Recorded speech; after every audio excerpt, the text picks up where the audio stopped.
Muy buenas tardes. El siguiente tema es sobre la aerodinámica en los aerogeneradores. Es mi complementario unidad 2. Mi nombre es Roberto Torres Reina. Bueno, hablaré un poco sobre la introducción.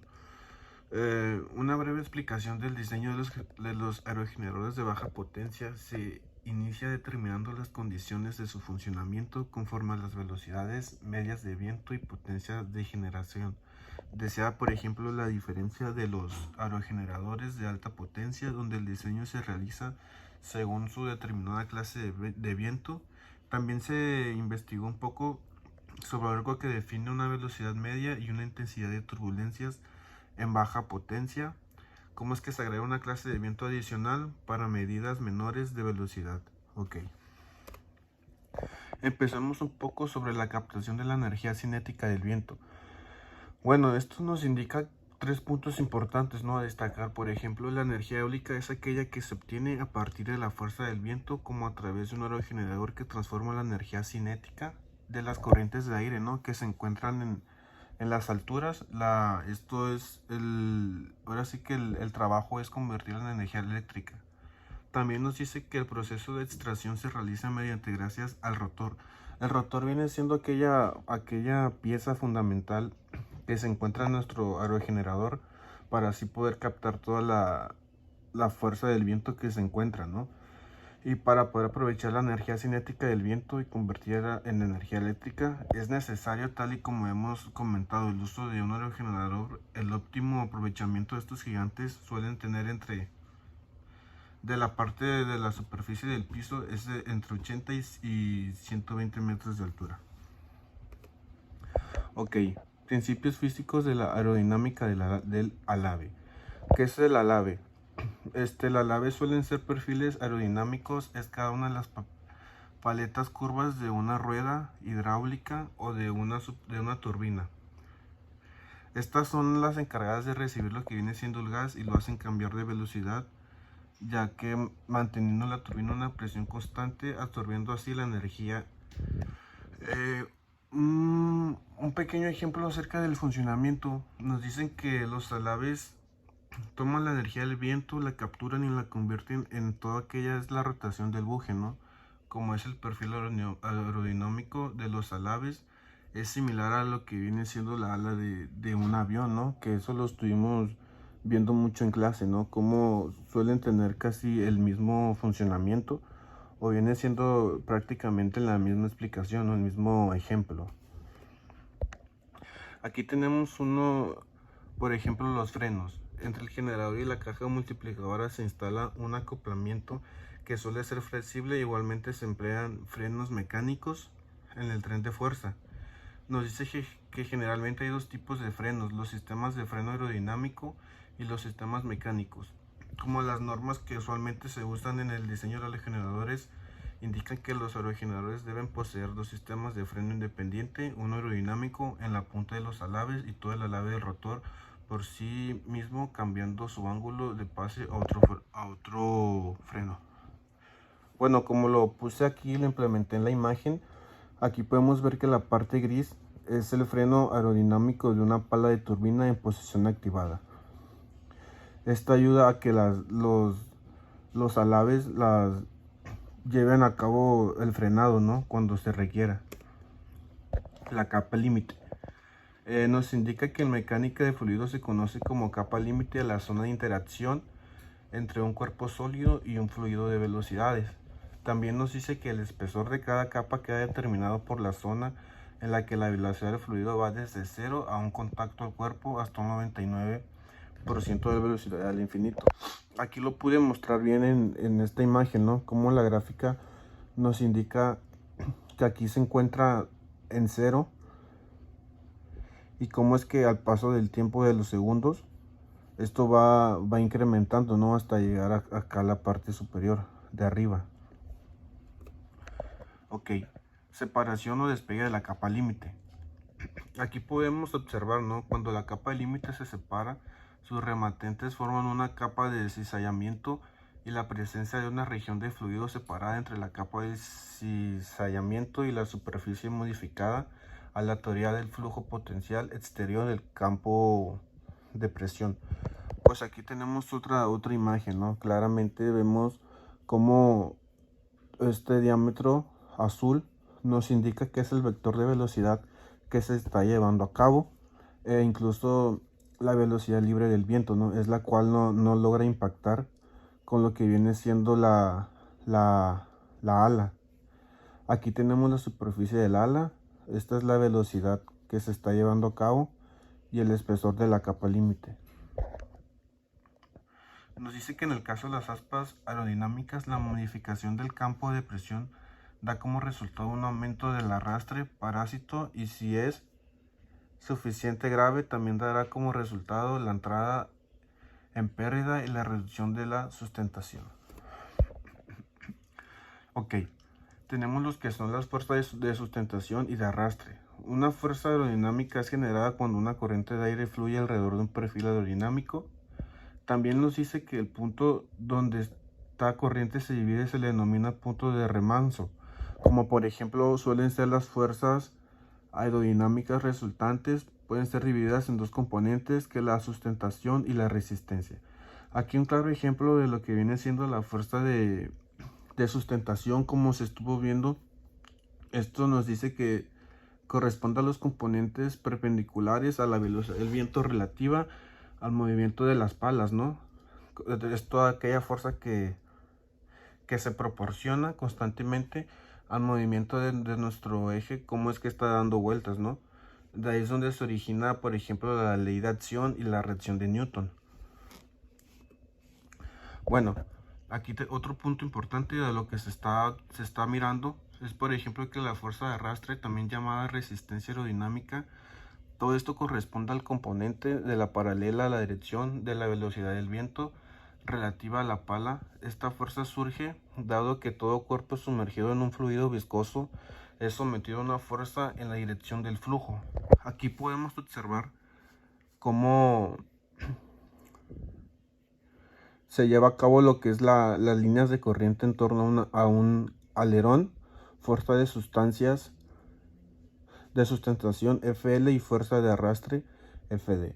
Aquí observamos lo que vienen siendo estas tres líneas abajo, que vienen siendo nuestras fuerzas de arrastre y nuestra fuerza de sustentación, donde esto podemos ponerlo como el eje, como nuestro aerogenerador, ¿no? Donde se está implementando su vuelta, y estas son las ondas que salen, ¿no?, alrededor de las aspas. Ok, perfil aerodinámico de la nave de un aerogenerador. Nos indica que los aerogeneradores del eje horizontal son más comunes, están mayormente formados por un rotor. El rotor suele ser este que se encuentra en la imagen, ¿no?, que es el encargado de que se lleven a cabo sus vueltas el tiempo que sea necesario. Están mayormente formados por un rotor, una gángola, una torre y una cimentación.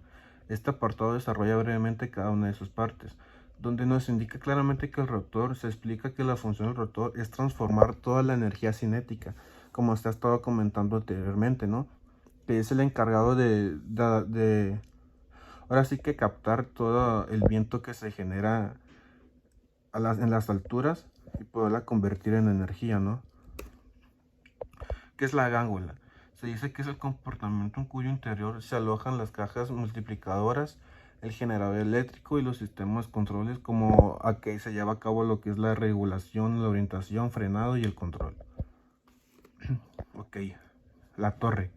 La torre pues viene siendo aquel mecanismo, ¿no?, donde se implementa lo que viene siendo el rotor, las alas, donde se acopla todo, ¿no?, para poder llevar a cabo su mecanismo. Y como se comentó, ¿no?, que tienen una altura cerca de los 120 metros para poder llevar a cabo un buen funcionamiento. Ok, tenemos lo que es la acción del viento sobre un perfil aerodinámico.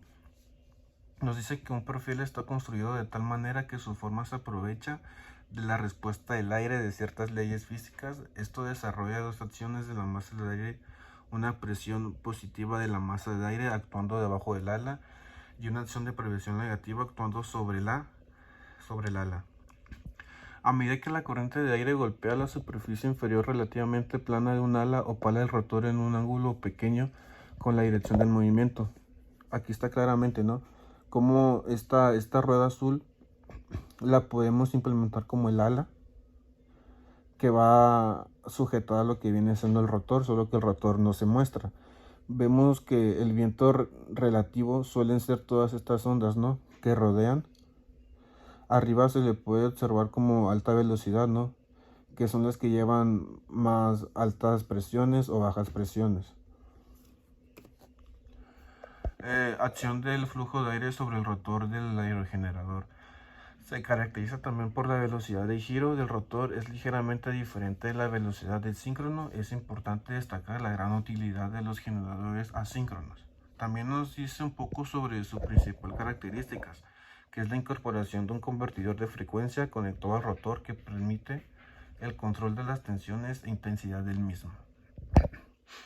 Ok, una de las características es que es extremadamente útil en configuraciones de velocidad variable, con lo que es la generación eólica de control que nos da el convertidor de frecuencia. Permite que la máquina, bueno, también tenga una mayor estabilidad, así como capacidad de reacción frente a las posibles faltas.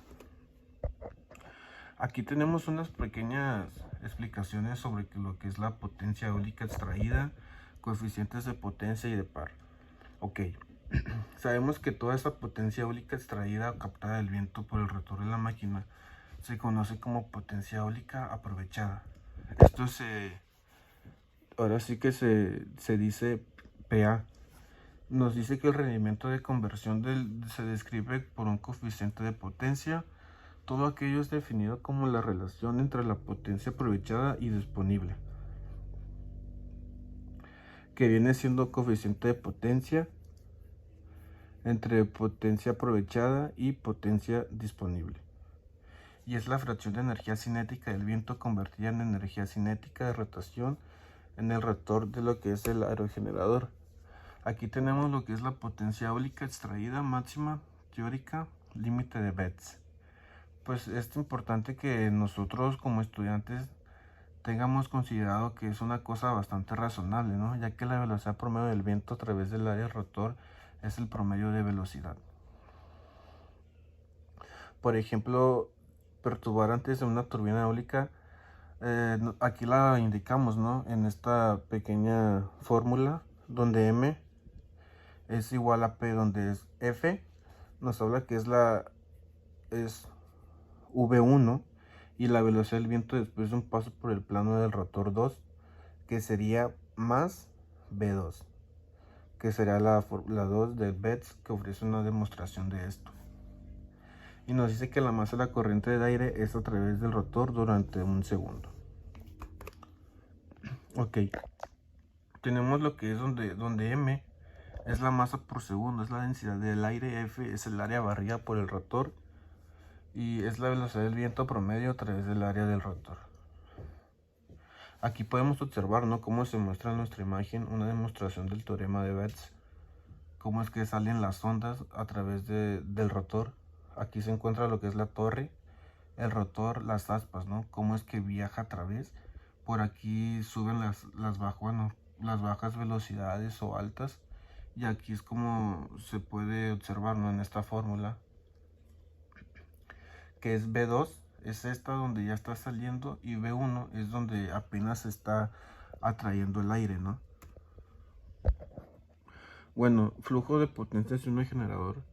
El modelo básico de un aerogenerador consta de 4 partes: el simulador de velocidad del viento, como por ejemplo las turbinas eólicas con su caja de engranajes, el generador con su compresión, individualidad opcional y la red eléctrica. Tenemos un pequeño concepto, ¿no?, de una breve imagen donde pusimos que P es la encargada de la potencia activa de los watts, de todos esos watts que se generan. P es la densidad del aire en kilogramos en metros cúbicos. A es el área del rotor en metros cuadrados, y CP es el encargado del coeficiente de potencia o eficiencia del rotor, ¿no?, que es el cual esta función es de P y X. Y B es el parámetro, es el ángulo de paso, que en sus siglas de inglés significa pitch angle. Y A es conocida como la relación de velocidad periférica, que es TCR, y se representa por la ecuación A, que es igual a TSR igual a R entre V, que es igual a la velocidad periférica de la pala entre velocidad del viento. que viene siendo más o menos esta imagen, ¿no? Bueno, para concluir nuestra exposición, pues creo que en lo personal fue un tema que nos deja un gran aprendizaje, ¿no? Y poder tener más conocimientos acerca de los aerogeneradores, sobre cómo es realmente su funcionamiento, de todas esas partes que se componen. Fueron temas que se miraron con gran regularidad, ahora sí que en el salón de clases, ¿no? Pero el hacer esta exposición creo que es importante, ¿no? Porque creo que nos hace el poder captar más el tema y pues que no pase desapercibido, ¿no? Y poder aprender un poco más. Si es que en el salón de clase nos faltó adquirir conocimientos, creo que esto fue importante, ¿no? Porque aprendimos más, hicimos un estudio más a fondo sobre de qué se trata. Y pues sería todo de mi parte. Muchísimas gracias por la atención.